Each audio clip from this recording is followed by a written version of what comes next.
সূরা আর রহমান থেকে, যা কোরআনের একটি বিখ্যাত সূরা।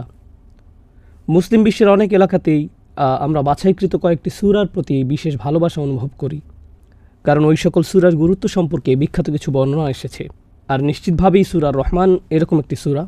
বিভিন্ন এলাকায়, বিশেষভাবে দক্ষিণ পূর্ব এশিয়ায় সূরা আর রহমানের তেলাওয়াতের খুব প্রচলন বেশি।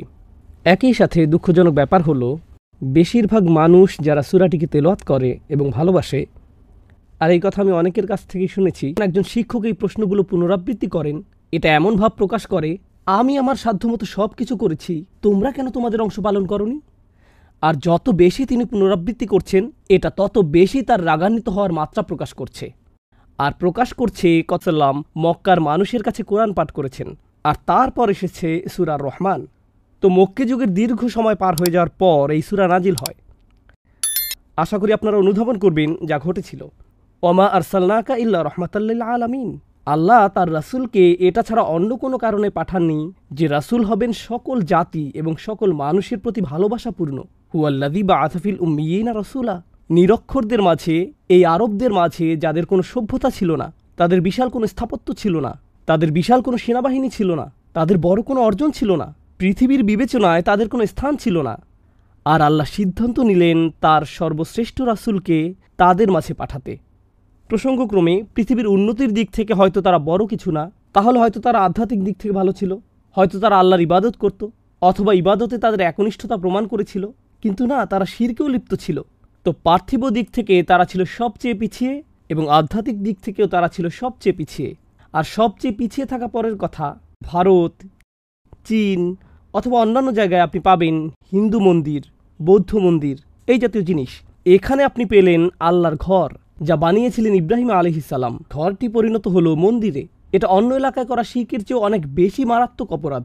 অন্য এলাকায় তারা মূর্তি পূজা করার জন্যই মন্দির নির্মাণ করত, কিন্তু কুরাইশরা আসলে এমন একটা স্থান থেকে শুরু করেছে যা ছিল পবিত্র, তারপর এই স্থানকে কলুষিত করেছে।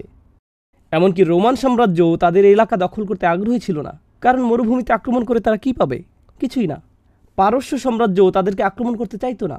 বাইরের কোনো হস্তক্ষেপ ছাড়াই তারা তাদের জীবনযাত্রা অতিবাহিত করছিল।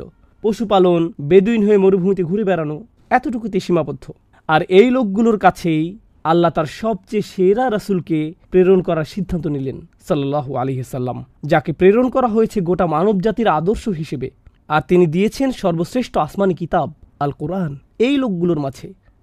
আর তিনি সিদ্ধান্ত নিলেন সম্পূর্ণ কিতাবটি একেবারে দিবেন না, বরং প্রথমত তিনি এটা দিবেন তাদের নিজের ভাষাতে, এমন ব্যক্তির কাছে যিনি তাদের মধ্যে সম্মানিত, যাতে তারা শুনতে আগ্রহী হয়। এর উপরে তিনি এটা দিবেন অল্প অল্প অল্প করে, যথাযথ সময় অনুযায়ী, যাতে তারা সহজেই শিখতে পারে। ভালো শিক্ষা ব্যবস্থায় আপনার প্রয়োজন ভালো শিক্ষক, আপনার প্রয়োজন ভালো পাঠ্যসূচি, রাইট? আর আপনার প্রয়োজন এমন শিক্ষা যাতে শিক্ষক আপনার অবস্থার সাথে মিলিয়ে শিক্ষা দিতে পারেন। এই সবগুলোই কুরাইশদের সাথে পারফেক্টভাবে মিলে যায়। এর চেয়ে ভালো শিক্ষক আপনি পাবেন না। ইন্নামা বুইসু মুআল্লিমান, আমাকে পাঠানো হয়েছে শিক্ষক হিসেবে। তারপরে যত শিক্ষক এসেছে তারা সকলে তার শিক্ষা পদ্ধতি দ্বারা অনুপ্রাণিত। আপনি আল্লাহর বাণীর চেয়ে ভালো পাঠ্যসূচি পাবেন না। এর চেয়ে ভালো কোনো কিছু নেই যা আপনার প্রয়োজন পূরণ করতে পারে, কারণ তিনিই আপনাকে সৃষ্টি করেছেন, তিনিই আপনার জন্য এই ইনস্ট্রাকশন পাঠিয়েছেন। আলা ইয়ালামু মান খালাক। তো সারা পৃথিবীর মধ্যে তাদের হওয়া উচিত ছিল সবচেয়ে কৃতজ্ঞ, কারণ এই কোরআন তাদের কাছে এসেছে, এই উপহার তাদের কাছে এসেছে।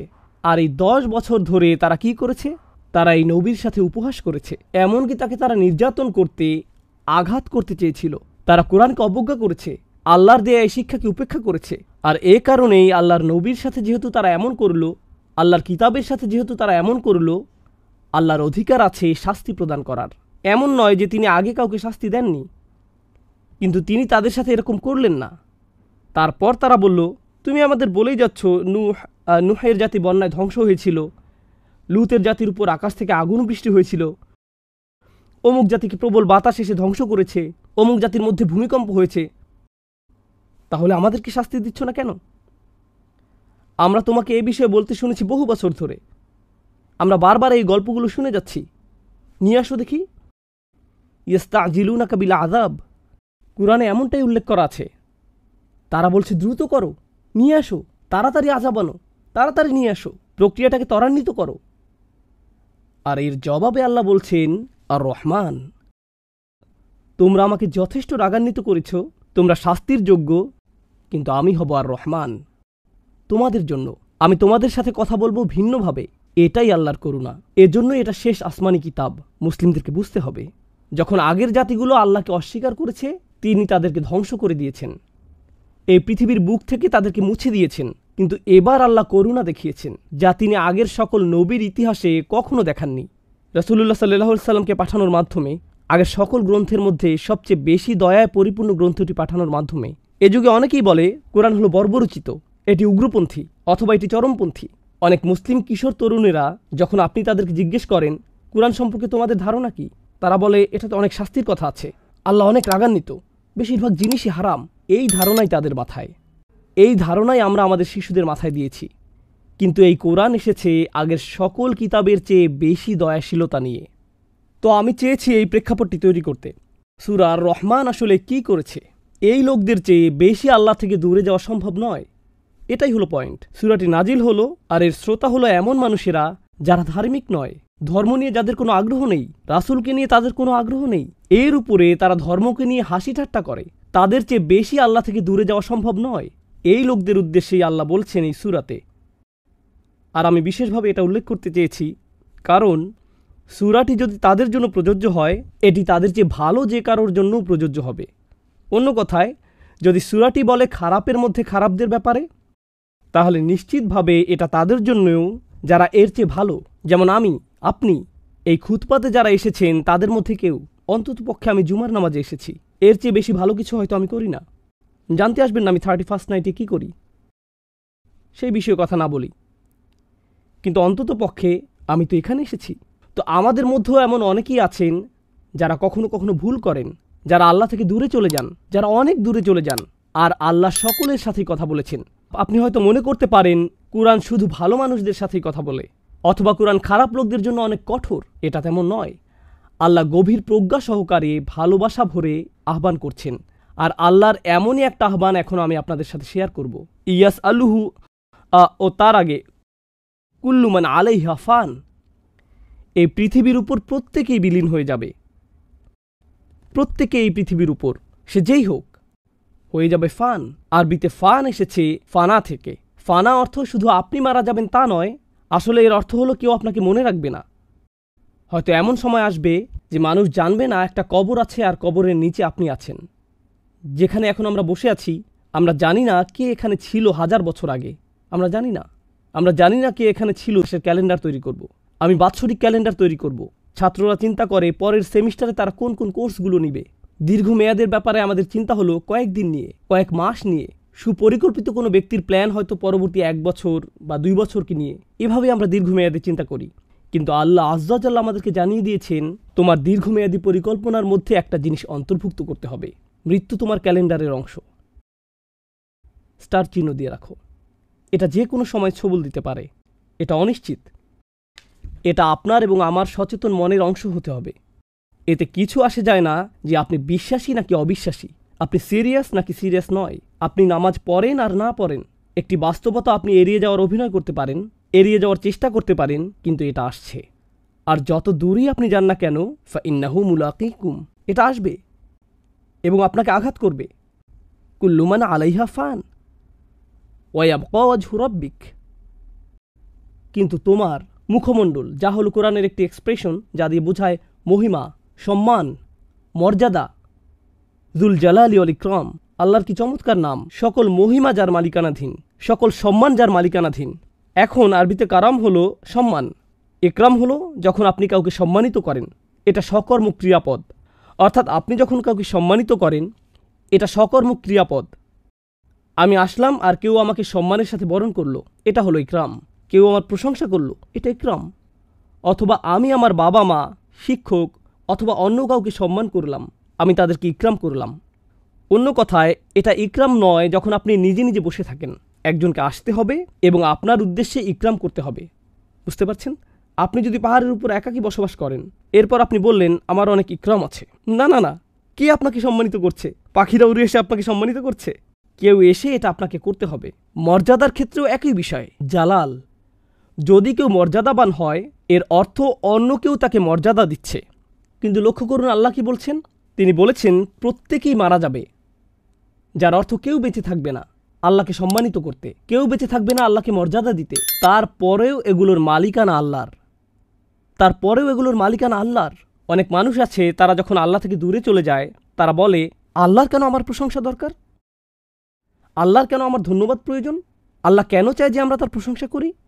আমি এমন মানুষও দেখেছি যারা বলে, মাআদাল্লাহ, তারা আল্লাহ সম্পর্কে এভাবে কথা বলে, আল্লাহ কেন চায় যে আমি তার প্রশংসা করি। অন্য যে কেউ যে সব সময় প্রশংসা চায়, আমরা তাকে বলি অহংকারী, উদ্ধত, অভাবী। আল্লাহ কেন এরকম করেন? আল্লাহ এই প্রশ্নের জবাব দিয়েছেন, তোমরা সবাই মারা যাবে, কিন্তু তারপরেও আমার তা থাকবে। ইতিমধ্যেই সকল মর্যাদা, সকল মহত্ব, সকল সম্মান, সকল মহিমা আমার মালিকানাধীন। আল্লাহ আমাদের বলছেন, তাকে সম্মানিত করার জন্য তার সৃষ্টি জগতের প্রয়োজন নেই, তিনি ইতিমধ্যেই সম্মানের মালিক। তো তিনি আমাদের এমন তাৎপর্যপূর্ণ বিষয় বলেছেন।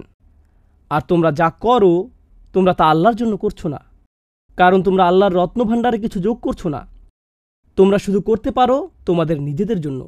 ইন আহসানতুম লিনাফসিকুম, যদি তোমরা সবচেয়ে সেরা কাজগুলো করো, সেই সেরা কাজ আসলে তোমরা আল্লাহর জন্য করছো না, তোমরা করছো তোমাদের নিজের জন্য। এটা কোরআনের কথা। ওয়ামা জাহাদা ফাইন্নামা ইউজাহিদু লিনাফসিহি, যেই যতটুকু সংগ্রাম করুক সে এটা করে তার নিজের জন্যই। এই ইনভেস্টমেন্ট আপনার নিজের জন্য। যখন আল্লাহ আপনাকে তার পথে আনছেন, মানুষ ভুল বুঝে আর ভুল চিন্তা করে, আমাকে জোর করে কারো বাধ্যবাধকতায় নিয়ে আসা হচ্ছে, আমাকে জোর করে কারো আনুগত্য করা হচ্ছে, আমাকে জোর করে তাই করানো হচ্ছে যা আমি করতে চাই না। আর আল্লাহ আপনাকে বলছেন, আমি শুধু তোমাদেরকে করার আমন্ত্রণ জানাচ্ছি, তোমরা যদি করতে চাও করো, যদি চলে যেতে চাও যেতে পারো। ফামান শাআ ফালিউমিন ওয়া মান শাআ ফালিয়াকফুর, যে চায় বিশ্বাস করতে পারে, যে চায় অবিশ্বাস করতে পারে। কুরআন প্রকাশ্যে বলছে, তোমার চলে যাওয়ার স্বাধীনতা আছে, কিন্তু আপনি যদি আল্লাহর পথে আসেন সেক্ষেত্রে আপনি একাই সুবিধাভোগী। আপনি আল্লাহর কোনো উপকার করতে পারবেন না। আপনি যেমন আল্লাহর কোনো ক্ষতি করতে পারেন না, তেমনি আল্লাহর কোনো উপকারও করতে পারেন না। এজন্যই তিনি বলেছেন, ওয়ায়াবকা ওয়াজহু রব্বিকা যুল জালালি ওয়াল ইকরাম, তাঁর মর্যাদা রয়ে যাবে, তোমাদেরকে তার প্রয়োজন নেই। আর তারপর তিনি প্রশ্ন করছেন, ফাবিআইয়ি আলাই রব্বিকুমা তুকাযযিবান, তোমাদেরকে তার প্রয়োজন নেই, তারপরেও তিনি তোমাদেরকে বাঁচিয়ে রেখেছেন, তারপরেও তিনি খাওয়াচ্ছেন, দিয়ে যাচ্ছেন, আপনার প্রয়োজন পূরণ করছেন, আপনার জীবনকে সৌন্দর্যমণ্ডিত করছেন। তিনি শুধু আপনাকে টিকে থাকার উপকরণ দিয়ে ছেড়ে দেননি, জেলখানার ভিতরেও মানুষ বেঁচে থাকতে পারে। তিনি আপনাকে ঘর দিয়েছেন, টিকে থাকার জন্য শুধু চামড়াই যথেষ্ট। তিনি আপনাকে দিয়েছেন পোশাক, তিনি আপনাকে এই জিনিসগুলো দিয়েছেন, কিন্তু আপনাকে কিছু দেয়া তার প্রয়োজন নেই, আর আপনার থেকে কোনো কিছু পাওয়ার তার প্রয়োজন নেই। আর কত পরিমাণ তোমরা অস্বীকার করবে। ফাবিআইয়ি আলাই রব্বিকুমা তুকাযযিবান, যুক্তি উপস্থাপনের কি শক্তিশালী উপায় আমাকে এবং আপনাকে আল্লাহর সামনে আমাদের অবস্থান স্মরণ করিয়ে দেওয়ার জন্য। আমরা কখনোই আল্লাহকে দেওয়ার জন্য কিছু করতে পারবো না, আর আমরা কখনোই বলতে পারবো না যে আমাদের কাছে আল্লাহর কোনো দেনা আছে। আপনি আমি বলতে পারি না আল্লাহ আমাদের কাছে দেনাদার। মানুষ মূর্খতাপূর্ণ কথা বলে, আমি এত দোয়া করলাম আল্লাহ কবুল করলো না। আল্লাহ কি আপনার কাছে ঋণী? আল্লাহর কাছে দোয়া করা অনলাইনে কোনো কিছু কেনার মতো না। তারা বলেছে 3 দিনের মধ্যে জিনিস পৌঁছে যাবে, এখনও আসলো না। আমি এখন আর নামাজ পড়ি না, কারণ আমি অনেক দোয়া করেছি, কিন্তু তারপরও পরীক্ষায় ফেল করলাম। আপনি পরীক্ষায় ফেল করেছেন কারণ আপনি লেখাপড়া করেননি। আপনি ফেল ওই জন্য করেননি যে আপনি দোয়া করেছেন আর আল্লাহ আপনার অর্ডার ঠিকমতো ডেলিভারি করেননি। আল্লাহর উপর এভাবে দাবি আরোপ করার আপনি কে? আল্লাহর প্রতি আমাদের মনোভাব হয়ে গেছে কাস্টমারের মতো। আমরা আল্লাহকে মনে করি এমন কারো মতো যে আমাদের কাছে ঋণী। ফাবিআইয়ি আলাই রব্বিকুমা তুকাযযিবান, আমাদের দোয়া হয়ে গেছে অহংকারপূর্ণ। খেয়াল করেছেন বিষয়টা? আল্লাহর কাছে আমাদের চাওয়ার ধরনও হয়ে গেছে অহংকারপূর্ণ। আর আল্লাহ আমাদের স্মরণ করিয়ে দিচ্ছেন, আর কত তোমরা অস্বীকার করবে, আর কত বিভ্রান্তির মধ্যে তোমরা থাকবে। আরবিতে আলা শব্দটি খুবই তাৎপর্যপূর্ণ। সাধারণত অনুবাদ করা হয় তোমাদের রবের কোন কোন অনুগ্রহকে অস্বীকার করবে। অনুগ্রহ হলো নিয়াম, ফাদাইল, ফাদল, এগুলো অর্থ অনুগ্রহ। কিন্তু আলা শব্দটি আসলে এসেছে আলা থেকে, যাকে বলা হয় আদাতুত তানবিহ, এমন বিষয় যা আপনার মনোযোগ প্রত্যাশা করে। আল্লাহ বলেছেন, তোমার চারপাশে আমি এত এত চমৎকার জিনিস তৈরি করে রেখেছি, সব কিছু তোমার মনোযোগ প্রত্যাশা করে। সবগুলো জিনিস তোমার দিকে চিৎকার করছে, দেখো আল্লাহ তোমার জন্য কি তৈরি করেছেন, আর আপনি মনোযোগ দিচ্ছেন না, আপনি অমনোযোগী। প্রত্যেকবার আমরা যখন গাড়িতে উঠে গাড়ি স্টার্ট দেই, তখন গাড়িটি কে চালু করে? প্রত্যেকবার যখন আপনি পা দিয়ে ব্রেক চাপ দেন, কারণ সামনে ট্রাফিক পুলিশ, কে ব্রেকটি কাজ করায়? BMW এটা করে না, আপনার নতুন ব্রেক প্যাডও এটা করে না। এটা আল্লাহ যিনি গাড়িটিকে থামান। ইউরসিলু আলাইকুম হাফাজা, তিনি তোমাদের জন্য প্রতিরক্ষাকারী ফেরেশতা পাঠান সব সময় আপনাকে নিরাপত্তা দেওয়ার জন্য। আমাদের প্রত্যেকের চারপাশে ফেরেশতাদের নিরাপত্তা বেষ্টনী থাকে, যাদেরকে আল্লাহ নিয়োজিত করেছেন। এভাবেই আল্লাহ আমাদের উপর অনুগ্রহ করেন। ফাবি আইয়ি আলা রব্বিকুমা তুকাযিবান।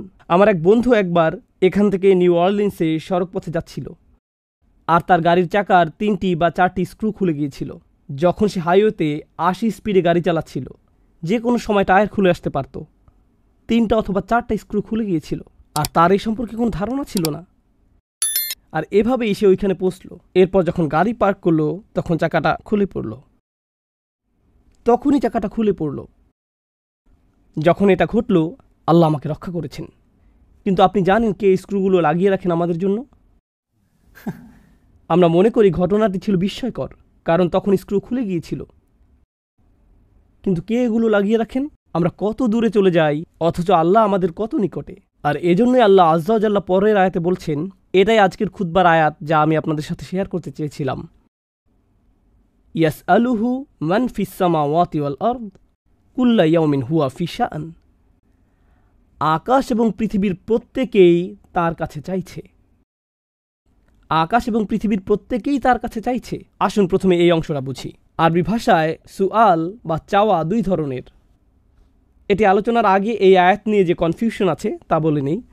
আল্লাহ বলেছেন প্রত্যেকেই তার কাছে চাইছে। ফেরেশতারা তার কাছে চায়, পশু পাখিরা তার কাছে চায়, আমরা তার কাছে চাই।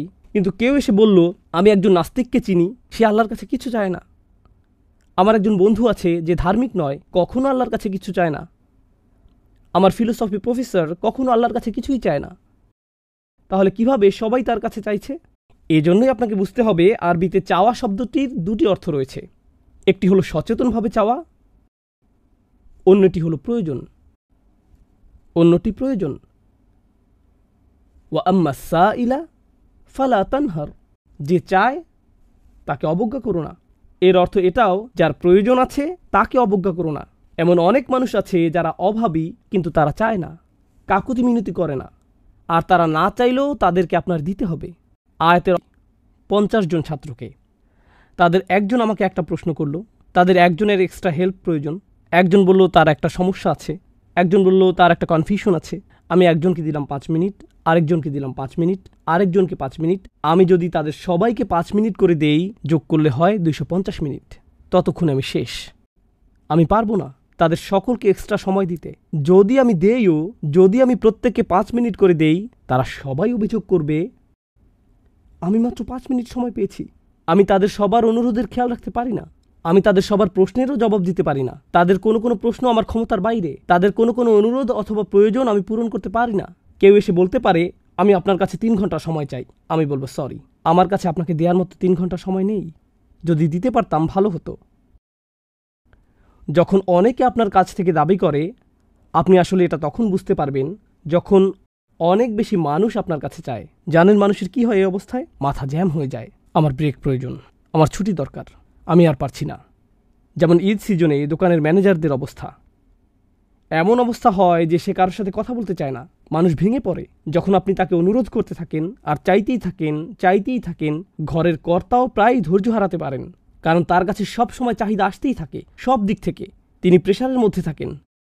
আর এই ধরনের অবস্থায় কারো কথা শোনা হবে, কাউকে শোনা হবে না। যারা বেশি গুরুত্বপূর্ণ তাদের কথা শোনা হবে, যারা কম গুরুত্বপূর্ণ তাদের কথা শোনা হবে না। আল্লাহ আজ্জা ওয়া জাল্লাকে দেখুন, সকলেই তার কাছে চাইছে। বিশ্বাসীরা তার কাছে চাচ্ছে, অবিশ্বাসীরাও তার কাছে চাচ্ছে। সবচেয়ে বিদ্রোহী মুসলিমরা অমুসলিমদের কথা ভুলে যান কিছুক্ষণের জন্য। সবচেয়ে বিদ্রোহী মুসলিম যারা প্রকাশ্যে গর্বের সাথে হারাম কাজ করে, যারা জঘন্য কথা উচ্চারণ করে, যারা একে অপরের প্রতি অন্যায় করে, তারা এগুলো সব করে প্রকাশ্যে, কিন্তু তাদের হৃৎপিণ্ড পরবর্তী বিটের জন্য অনুমতি প্রার্থনা করে। আর আল্লাহ দিয়ে দেন। এমনকি তাদের জন্য আল্লাহ ফেরেশতা পাঠান যখন তারা গাড়ি চালিয়ে নাইট ক্লাবে যায়। তাদেরকেও আল্লাহ আজ্জা ওয়া জাল্লা নিরাপত্তা দেন এবং দিতে থাকেন। আল্লাহ যেভাবে দান করেন তা শুধু তার পক্ষেই সম্ভব। এটাকেই বলা হয় শান। শান হলো এমন একটি আমর ইখতাসু বিআহাদ, এটা শুধু একজনের দ্বারাই সম্ভব। আপনাদের কারো কারো নিজস্ব ব্যবসা প্রতিষ্ঠান আছে, সেখানের কিছু কাজ শুধু আপনাকেই করতে হয়। এর জন্য যদি অন্য কাউকে ভাড়া করেন, অবস্থা এলোমেলো হয়ে যায়। কর্মচারীকে ক্যাশের দায়িত্ব দিয়ে গেছেন, এরপর কোনো একটা ঝামেলা তৈরি হয়েছে। এ কাজ শুধু আপনার পক্ষেই সম্ভব। এটাকে বলা হয় শান। কিছু বিষয় আছে যা আল্লাহ করেন, অন্য কারো পক্ষে তা সম্ভব না, অন্য কারো পক্ষে তা সম্ভব না। আর যখন আপনি বুঝতে পারেন আল্লাহ সব সময়ই আপনার জন্য এমনটি করছেন, তখন আপনি সেই তুচ্ছ প্রশ্নটির কথা ভুলে যাবেন যা শয়তান আপনার এবং আমার মনে তুলে দেয়। কোথায় ছিলেন আল্লাহ যখন আমার দরকার ছিল? আল্লাহ কোথায় ছিলেন যখন আমি সমস্যায় পড়েছিলাম? ওই অবস্থায় কেন তিনি আমাকে সাহায্য করলেন না? মানুষ এ ধরনের প্রশ্ন করে। আপনার মনেও কখনো কখনো এই ধরনের প্রশ্ন আসে, আল্লাহ কোথায় ছিলেন? আর আল্লাহ বলছেন, আমি সব সময় তোমার সাথে ছিলাম, আর আমি তোমার জিহ্বাকে সুস্থ রাখছি যখন তুমি এই কথা বলছো। বলুন তো কিভাবে আপনার শব্দনালী দিয়ে শব্দ বের হয়ে আসছে? কিভাবে আপনার মুখ দিয়ে বাতাস বেরিয়ে আসছে যখন আপনি আল্লাহর সমালোচনা করছেন? তিনি আপনাকে তার জন্য শক্তি প্রদান করছেন। এটাই হলো কুল্লা ইয়াউমিন হুয়া ফি শান। আর তারপর তিনি আবারও জিজ্ঞেস করছেন, ফাবি আইয়ি আলাই রাব্বিকুমা তুকাযযিবান, আল্লাহর কোন বিস্ময়কর দান যা তোমার প্রভু তোমাদেরকে দিয়েছেন, যা তোমরা উভয় অস্বীকার করবে? শেষ যে বিষয়টি আপনাদের সাথে শেয়ার করতে চাই, যে বিষয়টা নিয়ে অনেকেরই কৌতূহল রয়েছে, আল্লাহ মানুষ এবং জিন উভয়কে উদ্দেশ্য করে বলেছেন কুমা, অর্থাৎ দ্বিবচন দিয়ে বোঝানো হচ্ছে মানব এবং জিন উভয় জাতিকে। তো কেন মানুষ এবং জিনের কথা উল্লেখ করা হলো? এটা আসলে ইন্টারেস্টিং, কারণ কুরাইশরা, মনে আছে যাদেরকে আমরা বলেছিলাম কোরআনের সরাসরি শ্রোতা, এই কুরাইশরা রসুল সাল্লাল্লাহু আলাইহি সাল্লামের শত্রু হয়ে গেল। তারা শুধু ইসলাম গ্রহণ করা থেকে বিরত হয়নি, বরং এক হিসেবে তারা শয়তানের বন্ধুতে পরিণত হয়েছিল। তো যারা আল্লাহর দ্বীনের বিরোধিতা করে তাদেরকে বাইরে থেকে আপনি মানুষ রূপে দেখতে পান, আর আপনি যা দেখেন না তাদের চারপাশে যারা সবসময় ওয়াসওয়াসা দিয়ে যাচ্ছে তারা কে? জিন, শায়াতিন। আল্লাহ এদের সবাইকে দেখছেন। আল্লাহ দেখছেন যে অকৃতজ্ঞ শুধু মানুষরাই নয় যাদেরকে আমরা দেখতে পাই, আল্লাহ এটাও জানেন যারা সব সময় তাদেরকে ওয়াসওয়াসা দিয়ে যাচ্ছে তারা হলো জিনদের অন্তর্ভুক্ত। তো তার প্রশ্নের অন্তর্ভুক্ত যা আপনি দেখতে পান, এবং তার প্রশ্নের অন্তর্ভুক্ত যা আপনি দেখতে পান না। আর এই অসাধারণ সূরাটিতে যখন আমি এবং আপনি আল্লাহ থেকে দূরে সরে আসি, যখন আমি এবং আপনি আল্লাহর বিরুদ্ধে বিদ্রোহ করি এবং সবচেয়ে জঘন্য অপরাধটি করি, আল্লাহর প্রতি অকৃতজ্ঞতা দেখাই, তখন কার ওয়াসওয়াসা আমরা অনুসরণ করি? ওয়ালা তাজিদু আকসারহুম শাকিরিন। শয়তান প্রতিজ্ঞা করেছিল, আমি গ্যারান্টি দিচ্ছি তাদের বেশিরভাগকেই আপনি অকৃতজ্ঞ হিসেবে পাবেন। তার কাজই হচ্ছে আমাদেরকে অকৃতজ্ঞ বানানো, তার কাজই হচ্ছে আমাদেরকে বেখেয়াল রাখা আল্লাহ আমাদেরকে যে অনুগ্রহ করেছেন তা থেকে। এটাই সে সব সময় করে যাচ্ছে ওয়াসওয়াসার মাধ্যমে। এজন্যই আল্লাহ উভয়কে উদ্দেশ্য করে বলেছেন, মনে রাখবেন যে আপনি একা নন, কেউ একজন আছে, শয়তান আপনার চারপাশে আছে, যার সার্বক্ষণিক দায়িত্ব হলো আপনাকে ভুলিয়ে দেয়া, যার মানে আপনাকে আধ্যাত্মিকভাবে সবসময় যুদ্ধ করে যেতে হবে, সেই অদৃশ্য যুদ্ধ। আর আমাকে এবং আপনাকে সবসময় এটা মনে রাখতে হবে, কারণ এই অদৃশ্য শক্তি চায় যে আমরা ভুলে যাই, সে চায় যে আমরা দায়িত্বে অবহেলা করি। অমা আনসানিহু ইল্লা শাইতানু আন আযকুরাহু, আমি ভুলিনি, কিন্তু শয়তান সক্ষম হয়েছিল আমাকে ভুলিয়ে দিতে। আমাদের উপর শয়তানকে কোনো শক্তি দেওয়া হয়নি, শুধু একটি শক্তি দেওয়া হয়েছে, সে আপনাকে ভুলিয়ে দিতে পারে। যেমন আপনি আপনার চাবির কথা ভুলে যান, গাড়ির চাবি কোথায় রেখেছেন খুঁজে পান না, ঠিক যখন জুমার নামাজে যাবেন সেই সময় আপনি কখনোই গাড়ির চাবি হারান না, শুধুমাত্র মসজিদে আসার সময় ছাড়া। এটাই শয়তানের চাল। আল্লাহ আমাদেরকে রক্ষা করুন শয়তানের ওয়াসওয়াসা থেকে। আল্লাহ আমাদেরকে সত্যিকার অর্থে কৃতজ্ঞ বান্দা হওয়ার তৌফিক দান করুন। অনেক তরুণ যুবকদের ক্ষেত্রে, যেহেতু সামনেই 31st নাইট, এটা লোভনীয় একটা সময়। বন্ধুবান্ধবরা যখন আপনাকে কল করে বলবে চলো পার্টি করতে যাই, তখন আপনি বলবেন, না ভাই, আমি একটা খুতবা শুনলাম, আমি আর খারাপ কাজ করতে পারবো না। তারপর তারা বলবে, তুমি আসলেই নিরস, কাম অন, চলো যাই। আপনার বন্ধুবান্ধব এরকম বলবে, ঠিক ওই মুহূর্তে আপনাকে চারপাশে তাকিয়ে দেখতে হবে যে কাকে আপনি অনুসরণ করছেন।